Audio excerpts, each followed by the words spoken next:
Spider-Man Brand New Day is the new Tom Holland Spider-Man movie set in the MCU that follows Peter as he is trying to shut himself away from the world and only be Spider-Man.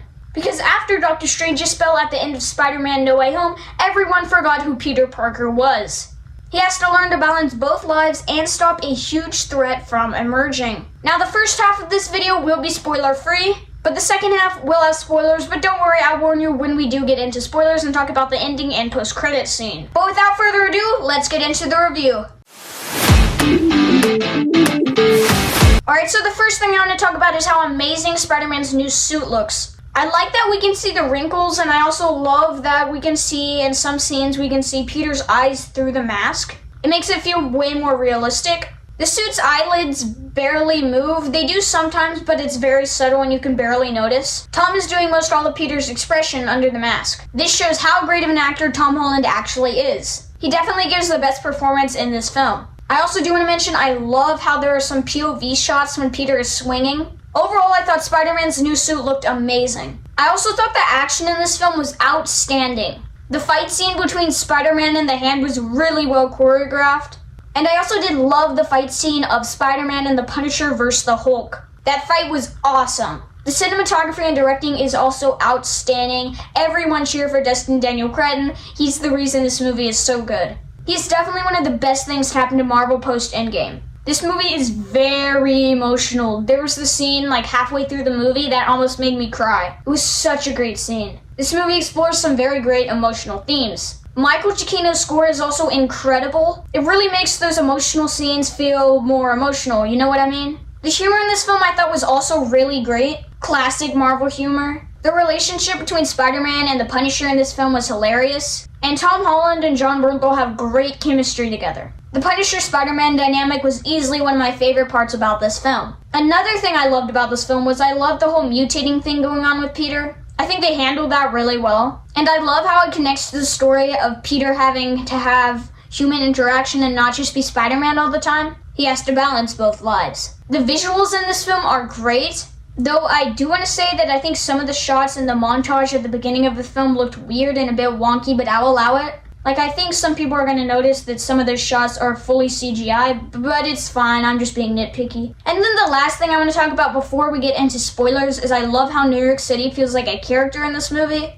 And I love how we barely get to see Peter Parker. Tom is in the Spider-Man suit for most of the movie. This is the Spider-Man movie fans have been wanting for years now, and we finally have it. But without further ado, let's get into spoilers. Obviously, major spoiler warning, you do not want to get this movie spoiled. 3, 2, 1. Alright, Sadie Sink plays Jean Grey. We all knew it from the marketing and everything we knew about this film. Sadie Sink was very obviously playing Jean Grey, which I think is great casting, by the way. It looks like most of the X-Men cast in the MCU will be young, so they can continue for many more movies to come. It also looks like the Department of Damage Control, the DODC, will be the main organization hunting down mutants in the next saga after Avengers Secret Wars. Bill, played by Tramell Tillman, was a great character and I would love to see him again in the MCU.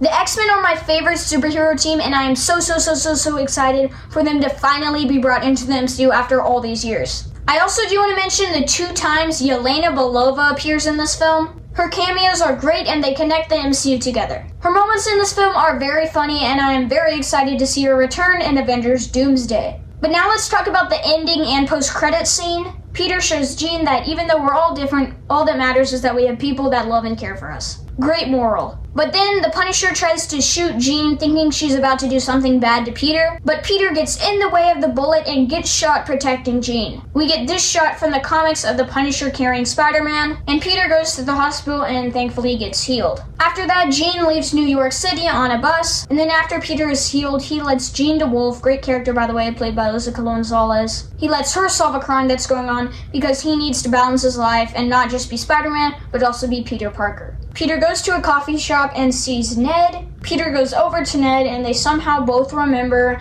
their handshake from before Doctor Strange's spell. And then Ned says he remembers Peter. And then the credits roll. And you want to know how Ned remembers Peter? Well, Ned is a wizard just like Doctor Strange, so I guess he could bypass the spell. I'm very excited to see Peter and Ned interacting and actually knowing who each other are in the future. After that, the credits roll and there's only one post-credit scene where we see Ned's Spidey tracker tracking his Spider-Man that's in space in maybe what looks to be a different universe. And then the screen cuts to black and the words Spider-Man will return appear on the screen. But they don't say which Spider-Man will return nor when. I don't think Tom Holland's Spider-Man will return in Avengers Doomsday, but I do think he will be in Avengers Secret Wars. Same with Hulk. I don't think he's going to be in Doomsday, but definitely Secret Wars. And for which Spider-Man the Spidey tracker is tracking, I think it could be tracking either Tobey Maguire's Spider-Man, Andrew Garfield's Spider-Man, or Miles Morales' Spider-Man. Or it could be just some random Spider-Man we don't even know. But anyways, I am very excited for Spider-Man to return, and I wonder which Spider-Man Ned's Spidey tracker is actually tracking. Overall, I thought this film had some great action scenes, great performances, great characters, so that's why I would give Marvel Studios' Spider-Man Brand New Day a 10 out of 10. I have never given a movie a 10 out of 10 on this channel, but this movie deserves it. Everyone, round of applause to everyone who worked on this film. If you love Spider-Man, I would highly recommend this movie. But anyways, that is it for this video. Please like and subscribe, comment your opinions and ideas down below, and as always, follow for more. Peace!